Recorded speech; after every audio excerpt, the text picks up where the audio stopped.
Sir வணக்கம். வணக்கம் ஜெயச்சந்திரன். 23 தொகுதி எப்போ சார் பிரச்சாரம் ஸ்டார்ட் பண்ணுறீங்க? எண்ணிக்கையை நாம் முடிவு பண்ண முடியாது ஜெயச்சந்திரன். எண்ணிக்கையை முடிவு செய்ய வேண்டிய சூழ்நிலையும் இல்லை. உத்தேசமான ஒரு எண்ணிக்கையெல்லாம் நீங்கள் சொல்லி மற்றவங்கள மாதிரி நீங்களும் குழப்ப வேண்டாம். அப்படி ஒரு தகவல் வருது, அதிமுக கூட்டணிக்கு தான் பாமக போகுது, 23 இடம் தராங்க, 2 பேரும் ஒன்றா சேர்ந்துருவாங்க, ஒருங்கிணைந்த பாமக தான் அப்படின்னு செய்திகள்லாம் வந்தது இல்லையா? அப்போ அதெல்லாம் அரசியல் ரொம்ப சூட்சமம் நிறைந்தது. மீண்டும் ஒரு முறை நாம் தவறு செய்தோம் என்று சொன்னால் இதே திராவிட முன்னேற்ற கழக ஆட்சி வந்துவிடும். அதனால் இன்றைக்கு பொறுப்புள்ள எதிர்க்கட்சிகள் என்ன செய்ய வேண்டுமோ அதனை பாட்டாளி மக்கள் கட்சி செய்து வந்து கொண்டிருக்கிறது அன்புமணி ராமதாஸ் அவர்களுடைய தலைமையிலே. வள்ளுவன் அழகாக சொல்லுவான், வினைவலியும் தன்வலியும் மாற்றான் வலியும் துணை வலியும் தூக்கி செயல். ஒரு காரியத்தை செய்கிற பொழுது அது தேர்தல் காரியமாக இருந்தாலும் சரிதான், அதை செய்வதற்கு முன்பாக என்னென்ன விளைவுகள் ஏற்படும், என்னென்ன பிரச்சனைகள் ஏற்படும், நட்பு யார், எதிரி யார், அவர்களை எப்படி சமாளிப்பது, இதையெல்லாம் வள்ளுவன் அன்னைக்கே சொல்லி வச்சுருக்கான். அதை இன்றைக்கு எதிர்க்கட்சிகள் அந்த கடமை உணர்ச்சியோடு வள்ளுவன் வார்த்தைகளை வைத்துக்கொண்டு அரசியல் செய்ய வேண்டிய கடமை பொறுப்பு இருக்கிறது, விட்டு கொடுத்து செல்ல வேண்டிய அவசியம் இருக்கிறது. அந்த அடிப்படையில் எதிர்க்கட்சிகள் இப்பொழுது நேர்த்தியாகவே காய்களை நகர்த்தி வருவதாகவே நான் கருதுகிறேன். அந்த வகையிலே பாட்டாளி மக்கள் கட்சியினுடைய முக்கியத்துவம், அன்புமணி ராமதாசனுடைய முக்கியத்துவம் எதிர்கால சிறப்பான புதிய ஆட்சியை அமைப்பது என்பது. அதற்கான வழிமுறைகளை அவர்கள் செய்து வருகிறார்கள். 23க்கு நீங்கள் எண்ணிக்கையெல்லாம் டிசைட் பண்ண முடியாதுன்னு சொல்கிறீங்க. ஒருங்கிணைந்த பாமக 23, இப்போ தான் 2ஆக பிரிஞ்சிருச்சுன்னு சொல்கிறாங்கல்ல? இல்லை, நீங்கள் ஒருங்கிணைக்கிறதும் அல்லது பிரிக்கிறதும் உங்கள் கையிலையோ நம்ம கையிலையோ கிடையாது. பாட்டாளி மக்கள் கட்சி என்பது தேர்தல் ஆணையம் வரையறுத்த அடிப்படையிலே பாட்டாளி மக்கள் கட்சி என்பது ஒன்றாகவே நாம் காண முடிகிறது. ஒத்து வருகிறவர்கள் வாருங்கள், இல்லை விலகியிருங்கள் என்பதுதான் அன்புமணி ராமதாஸ் அவர்களுடைய தாரக மந்திரம். அந்த அடிப்படையிலே 99.99 விழுக்காடு நாங்கள் சரியாகவே இருந்து கொண்டிருக்கிறோம். எங்களுடைய பாதையிலும் எங்களுடைய நோக்கத்திலும் எங்களுடைய செயல்பாடுகளிலும் எந்த விதமான மாற்றமும் இல்லை. யாரை பற்றியும் அவதூறு செய்யவும் இல்லை. நோக்கம், செயல்பாடு எல்லாமே பாட்டாளி மக்கள் கட்சியை வளர்ப்பது, பாட்டாளி மக்கள் கட்சியில் அதிக பிரதிநிதித்துவம் கொண்டு வருவது, சமூக நீதியை வென்றெடுப்பது, கல்வி, வேலைவாய்ப்பு, பொருளாதார அடிப்படையில் இந்த சமூகத்தை உயர்த்துவது, இதுதான் நோக்கம். அதை நோக்கித்தான் பயணப்பட்டு கொண்டிருக்கிறோம். அது இந்த தேர்தலின் மூலமாக வெற்றி காண முடியும் என்று நம்புகிறோம். என்ன இலக்கு சார் இந்த தேர்தலில்? இந்த தேர்தலில் இலக்கு என்பது முதல்ல இந்த திராவிட முன்னேற்ற கழக அரசை வீட்டுக்கு அனுப்புவது. ஏன்று சொன்னால் விவசாயிகள், தொழிலாளர்கள், பெண்கள், சட்டம் ஒழுங்கு எதுவுமே சரியில்லாத ஒரு நிலையில் இந்த சமூகம் வாழ வைக்க வேண்டும். முன்னுதாரணமாக இருக்க வேண்டிய இந்த மாநிலம் பின்னுக்கு தள்ளப்படுகிறது. வேடிக்கை வினோதமான அரசியல் செய்து கொண்டு இன்றைக்கு வெத்து அறிவிப்புகளின் மூலமாக இந்த ஆட்சி அதிகாரத்தை நடத்தி கொண்டிருக்கிறார்கள். அவர்களுக்கு பாடம் புகட்டப்பட வேண்டும் என்று சொன்னால் ஒரு வலுவான ஒரு கூட்டணி அமைய வேண்டும். அந்த வலுவான கூட்டணி உருவாகிவிட்டதாகவே நான் கருதுகிறேன். நீங்கள் போராட்டம் அறிவிச்சிங்க, நடத்தியும் காமிச்சிங்க. போராட்டம் வெற்றியா? இதுவரையில் பார்த்தீங்கன்னா மிகப்பெரிய போராட்டம், மிகப்பெரிய எழுச்சியோடு நடைபெற்றது. யாரெல்லாம் அழைத்தோமோ பெரும்பான்மையானவர்கள் அந்த அழைப்பிலே கலந்து கொண்டார்கள். அப்படிப்பட்ட ஒரு ஆர்ப்பாட்டம், அதாவது ஒரு வீறு கொண்ட ஒரு ஆர்ப்பாட்டம், ஒரு எழுச்சியான ஆர்ப்பாட்டம். அன்புமணி ராமதாஸ் அவர்களுடைய முகத்திலே ஒரு மிகப்பெரிய மகிழ்ச்சி. ஏன்னு சொன்னால் அவர் கட்டளை ஏற்று தமிழகத்தில் இருந்து ஒட்டுமொத்தமாக அலையலையாக இளைஞர்கள் வந்து ஆர்ப்பரித்து முழக்கமிட்டார்கள். ஆனால் ஆளும் தரப்பிலே இருந்து இந்த சமூக நீதியை பற்றியோ சாதிவாரி கணக்கெடுப்பு எடுக்க போகிறோம் என்பது குறித்தோ எந்த விதமான வார்த்தைகள் இல்லாமல் மௌனித்திருந்தது. அதிலே இருந்து திராவிட முன்னேற்ற கழக அரசு இந்த விடயத்தில் கவனம் செலுத்த விரும்பவில்லை என்பது புரிகிறது. சமூக நீதிக்கு எதிரான ஒரு அரசாக, தனிப்பெரும் சமூகத்திற்கு எதிரான ஒரு அரசாக தன்னை இன்றைக்கு பறைசாற்றி கொண்டிருக்கிறது. இது போதும், இதை வைத்து அரசியல் செய்து அந்த மக்களுக்கு உரிமையை மீட்டுக் கொடுக்க அன்புமணி ராமதாஸ் அவர்களால் முடியும் என்கிற அடிப்படையிலே தான் இன்றைக்கு ஒட்டுமொத்தமான கூட்டணி அரசியல் அமைப்புகள் அன்றைக்கு ஆவேசமாக பேசினார்கள். மருத்துவர் அன்புமணி ராமதாஸ் அவருடைய கரத்தை வலுப்படுத்தக்கூடிய அளவுக்கு உற்சாகமான வார்த்தைகளை கூறினார்கள். நாங்கள் இருக்கின்றோம், நம்பிக்கையோடு காய்களை நகர்த்துங்கள் என்று சொல்லி கூட்டணி கட்சிகள் அறைகூவல் விடுத்தன. அந்த அளவிற்கு எழுச்சியோடு நடைபெற்றுக் கொண்டிருக்கிறது இந்த கூட்டணியினுடைய ஒட்டுமொத்தமான தன்மை. அதன் மூலமாக இந்த தேர்தல் மூலமாக மக்கள் செவி செய்ப்பார்கள், இந்த அரசை அகற்றுவார்கள், புதிய அரசை உருவாக்குவார்கள். தாவேகாவுக்கும் அழைப்பு விடுத்தீங்க, அதிமுகவுக்கும் அழைப்பு விடுத்தீங்க, 2 பேருமே வரலையே. அதாவது அனைவரையும் அழைக்க வேண்டும் என்பது ஒரு நியதி, அது ஒரு முறையும் கூட. என்று சொன்னால் தத்துவ தலகார்த்தாக்களை பெரியாரை வைத்துக் கொண்டிருக்கிறார்கள், சமூக நீதியை பேசுகிறவர்களை எல்லாம் வைத்துக் கொண்டிருக்கிறார்கள், அம்பேத்கரை வைத்துக் கொண்டிருக்கிறார்கள். அவர்களுக்கு அழைப்பு அனுப்பாமல் விட்டால் தவறாக போய்விடுமே என்று அழைத்திருக்கிறோம். அவர்களுக்கு யார் என்ன சொன்னார்களோ, ஆலோசனை சொன்னார்களோ தெரியவில்லை, அவர்கள் வரவில்லை, மற்றவர்கள் எல்லாம் வந்தார்கள். அதுதான், அது நமக்கு போதுமானதாகவே நான் கருதுகிறேன். வராமல் இருந்து ஏதோ ஒரு செய்தி அவங்க சொல்லியிருக்காங்களோ? இருக்கலாம், அதாவது இருக்கலாம், அல்லது அவர்களுக்கு சரியான புரிதல் இல்லாமல் இருக்கலாம். ஆனால் அந்த மேடையை அவர்கள் பயன்படுத்தி கொண்டிருந்தார்கள் என்று சொன்னால் அவர்களுக்கு சமூக நீதியிலும் இடஒதுக்கீடிலும் ஆர்வம் இருப்பதாக நாம் கருத முடியும். நாம் இது ஏதோ தேர்தலுக்கான கூட்டணி அல்ல, ஒரு இடஒதுக்கீடு சார்ந்து, சாதி வாரியான கணக்கெடுப்பு சார்ந்து, எல்லா மக்களுக்குமான உரிமைகளை, பங்களிப்பை கொடுக்க வேண்டும் என்கிற ஒரு கருத்தை அந்த கட்சி தமிழக வெற்றிக் கழகம் எப்படி உள்வாங்கி இருக்கிறது என்று இந்த மேடையை பயன்படுத்தி கொண்டிருக்கலாம். அவர்களுக்கு வரக்கூடிய எல்லா மேடைகளும் விஜயை தரிசனம் செய்யக்கூடிய மேடையாக இருக்கிற பொழுது கொள்கை ரீதியான ஒரு மேடையை மருத்துவர் அன்புமணி ராமதாஸ் உருவாக்கி கொடுத்ததை அவர்கள் பயன்படுத்தி கொண்டிருந்தார்கள் என்று சொன்னால் அவர்களை புத்திசாலிகள் என்று நான் பாராட்டியிருப்பேன். அது நீங்கள் எல்லா கட்சிகளும் சர்வ கட்சிகளும் கலந்துக்கிட்டாங்கிற மாதிரி சொல்கிறீங்க. ஆனால் ஒரு தோற்றமாக பார்த்தா அது என்டிஏ கூட்டணி மாதிரி தானே இருக்குது. அப்போ அதில் விஜய் உட்கார்றாரு, இல்லை விஜயோட ஆதரவாளரோ கட்சியை சார்ந்த நிர்வாகியோ வராருன்னா தாவேகா என்டிஏக்குள்ளே போயிடுச்சு அப்படின்ற ஒரு பேச்சு வராதா? அதனால் அவங்க யோசிச்சிருக்கலாம்ல. இல்லை, நீங்கள் சொல்கிறது சரிதான். ஆனால் அதே நேரத்தில் அவர்களுடைய கருத்து, அவர்களுடைய கொள்கைகளை சொல்லுவதிலே எந்த தவறும் இல்லை. அதே நேரத்தில் இவர்கள் வருகிறார்கள், அவர்கள் வருகிறார்கள் என்று ஒதுங்கி செல்ல வேண்டிய அவசியமும் இல்லை. இன்றைக்கு அவர்கள் கிறிஸ்துமஸ் விழா நடத்துகிற பொழுது அந்த விழாவிலே திருச்சி வேலுசாமியும் பேசுகிறார், காங்கிரஸும் பேசுகிறது. அப்பொழுது காங்கிரஸ் மேடையிலே அவர்கள் இருக்கிறார்கள் என்று சொல்லுகிற பொழுது ஏன் இந்த பாரதிய ஜனதா கட்சியினுடைய மேடை இருக்கக்கூடிய மேடையிலே இவர்கள் இருக்கக்கூடாது என்று கேட்கிறேன். கருணாகராஜன் இருக்கிறார் என்பதற்காக, பாஜக கலந்து கொள்கிறது என்பதற்காக, அல்லது அம்மா மக்கள் முன்னேற்ற கழகம் கலந்து கொள்கிறது என்பதற்காக விஜயை புறக்கணிக்க வேண்டும் என்கிற அவசியம் இல்லை. என்று சொன்னால் இந்த கருத்தையும் அவர்கள் அங்கே வெளிப்படுத்தியிருக்கலாம். இந்த மேடையை பயன்படுத்தி கொண்டு இந்த நாட்டு மக்களுக்கு, தமிழக மக்களுக்கு இந்த கருத்தை வலியுறுத்தி இந்த மேடையை அவர்கள் பயன்படுத்தி இருக்கலாம் என்றுதான் நான் சொல்ல வருகிறேன். அதை அவர்கள் பயன்படுத்தி கொள்ளவில்லை.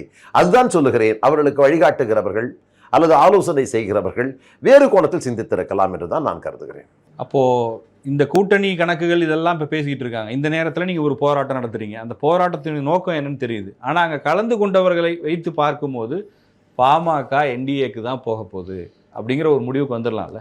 இல்லை, அதில் என்ன தவறு என்று நான் கேட்கிறேன்.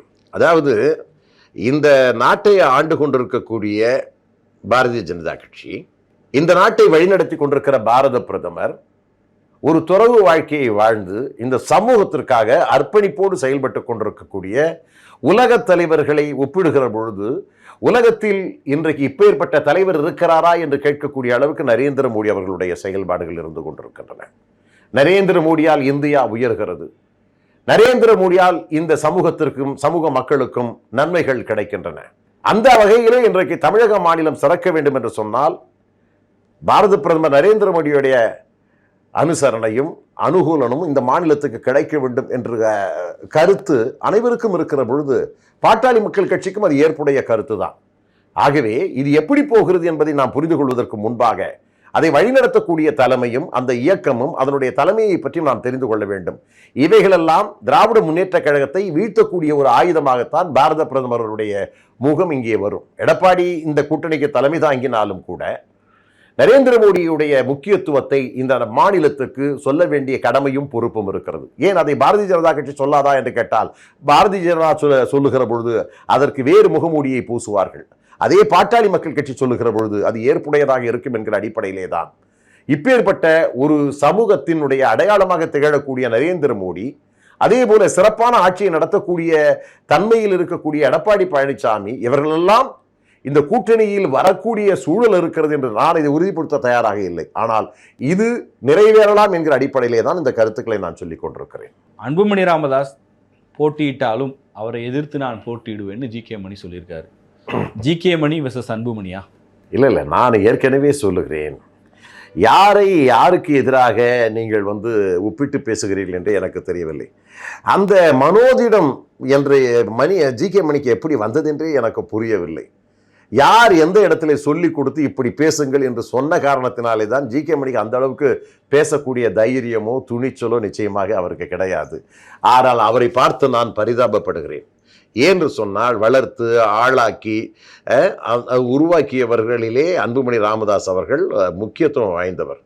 ஆனால் இன்றைக்கு ஏறக்குறைய 30 ஆண்டுகளுக்கு மேலாக பாட்டாளி மக்கள் கட்சி மருத்துவர் அன்புமணி ராமதாஸுடைய நேரடி பார்வையிலும் செயல்பாட்டிலும் அவருடைய கையசைவிலும் கண்ணசைவிலும் தான் செயல்பட்டு வந்தது என்பது எல்லோருக்கும் நன்றாக தெரியும். ஜி.கே. மணி சொன்னதுனால தான் அன்புமணிக்கே மத்திய அமைச்சர் பதவி கிடைச்சதுன்னு அவர் சொல்றாரு. இந்த வடிகட்ட ஜமக்காலத்தில் வடிகட்டின பொய்யை கொண்டு போய் அவர் வேற ஏதாவது ஒரு தோட்டத்தில் கடை விரிக்க சொல்லுங்க. இங்கே நாங்களாம் அதை நேரடியாக பார்த்து கொண்டிருக்கிறோம். அவருக்கு மேடை கிடைக்காதா, மைக் கிடைக்காதா என்று அலைந்து கொண்டிருக்க காட்சியெல்லாம் எங்களுக்கு நன்றாகவே தெரியும். அதாவது அவருடைய அன்புமணி ராமதாஸுடைய கருணை பார்வை கிடைக்காதா, அவரை பாராட்ட மாட்டாரா, அவரை புகழ்ந்து பேசுவதுதான் வாழ்க்கையின் லட்சியமாக வைத்துக் கொண்டிருந்த ஜி.கே. மணிக்கு என்ன நேர்ந்தது? யாரால் இப்படிப்பட்ட சூழல் விளைந்தது? ஆளுகிற தமிழகத்திலே ஆண்டு கொண்டிருக்கிறவர்கள் ஏதாவது சூழ்ச்சி வலை பின்னி அந்த வலையிலே ஜி.கே. மணியை சிக்க வைத்திருக்கிறார்களோ, அவரை சார்ந்தவர்களை சிக்க வைத்திருக்கிறார்களோ என்கிற ஒரு கேள்விதான் எழுப்பியிருக்கிறது. ஏன் சிக்க வைத்திருக்கிறார்கள்? அதன் அடிப்படையிலே தான் இந்த சிக்கல் ஏற்பட்டிருக்கிறது. இத்தனை ஆண்டு காலம் அவர் டாக்டர் ராமதாஸோடு பயணிச்சிருக்கிறாரு. பாட்டாளி மக்கள் கட்சியினுடைய தலைவராகவும் பல ஆண்டுகள் இருந்திருக்கிறாரு. இன்னைக்கு அவரை கட்சியை விட்டு ஏன் நீக்கக்கூடாது அப்படிங்கிற அளவுக்கு ஏன் பாமக போச்சு? ஒன்றுமே இல்லைங்க. ஜி.கே. மணியெல்லாம் பொறுத்தவரையிலும் பார்த்தீங்கன்னா சாதாரணமாக எளிமையாக ஒட்டுமொத்தமாக சொன்னதை செய்யக்கூடிய அளவுக்குத்தான் அவருடைய மூளையும் இருந்தது, அவரும் இருந்தார். அவர் சாதாரண புல்லுன்னாங்க. நாம் அவரை சாமானியமாக நினைக்கவில்லை. புல்லாக இருந்தவர் இன்றைக்கு புயலாக மாறி இருக்கிறார். புல்லும் பாம்பென பொங்கி எழுந்தது போல சீறி பாய்கிறார் என்று சொன்னால் அது பாம்பு இல்லை, நமக்கு தெரியும். இது வெறும் சீறுவதற்கு கூட லாயக்கில்லாதது. அதுவும் குறிப்பாக அன்புமணி ராமதாஸ் அவர்களை ஒப்பிட்டு அவர்கள் பேசுகிற பொழுது அந்த துணிச்சலும் தைரியம் எதிர்காலத்திலே அவருக்கு அது ஒரு பெரிய பின்னடைவாக அமையும், மிகப்பெரிய பின்னடைவாக அமையும். அதே நேரத்தில் இந்த அரசியல் செய்ய முடியாத ஒரு சூழலும் அவருக்கு எதிர்காலத்தில் ஏற்படுவதற்கான வாய்ப்பு இருக்கிறது. அதை உணர்ந்தும் கூட எதற்காக இப்படி அவர் வாந்தி எடுக்கிறாருன்னு எனக்கு தெரியல. இல்லை, அவர் அரசியலை விட்டு விலகவும் தயார், பதவியை ராஜினாமா செய்ய தயார். அன்புமணியும் ராமதாஸும் இணைவார்களே ஆனால் அதற்கு நான் தடையாக இருப்பதாக கருதினால் நான் இதெல்லாம் செய்யறேன்றார். எனக்கு எந்த ஆசையும் இல்லைன்னு சொல்றாரு சார் அவரு. இந்த ராஜினாமா எப்ப இந்த 2-3 மாத கால இடைவெளி இருக்கு, அதுக்கு ராஜினாமா பண்றேன்னு சொல்றாரா? இதை ஆரம்பத்திலேயே அவர் சொல்லியிருந்தார்னா அது ஏற்புடையதாக இருக்கும்.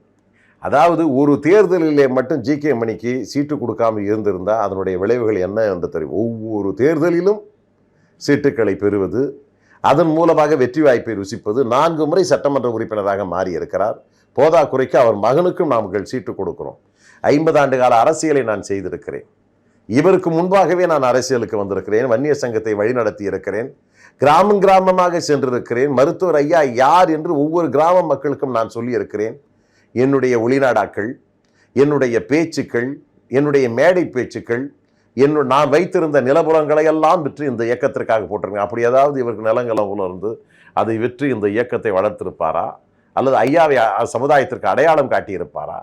நான் பெருமையாக சொல்லிக் கொள்வேன். நான் அதில் தயங்குவதற்கு இல்லை. ஏனென்று சொன்னால் மருத்துவர் ஐயா அவர்களை அடையாளம் காட்டியதனுடைய விளைவு இந்த சமுதாயத்திற்கு இடஒதுக்கீடு என்கிற ஒரு சூழல் கிடைத்தது.